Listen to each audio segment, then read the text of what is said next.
Why is integrating literary devices naturally so hard? Imagine trying to add a splash of color to a painting without making it look out of place. That's similar to what writers face when they try to weave literary devices into their stories. Literary devices are tools like metaphors, similes, alliteration, and symbolism that add flavor and depth to writing. But making them feel like a natural part of the story, instead of a distraction, is a real challenge. One reason it's tough is that many writers focus on the device itself rather than how it fits into the story. They might use a metaphor just to show they know what it is, but if it doesn't match the tone or character, it can feel forced. The device should serve the story, not overshadow it. When a literary device feels out of place, it pulls the reader out of the experience. Another issue is overusing these tools. It's exciting to experiment with figurative language or sound devices, but too much can clutter the writing. When every sentence is packed with metaphors or alliteration, it can become confusing or overwhelming.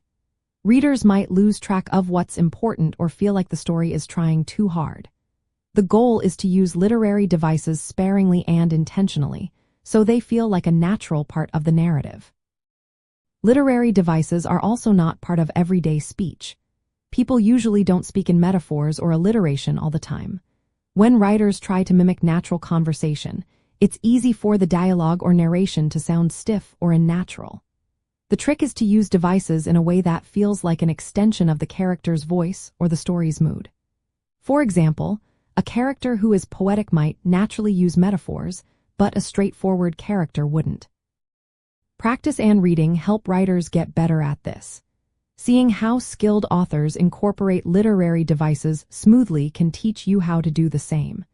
Reading widely shows how these tools can be woven into the story without calling attention to themselves. Exercises like writing a scene with only similes or crafting dialogue with alliteration can also build confidence. In the end, integrating literary devices naturally takes balancing technique with storytelling.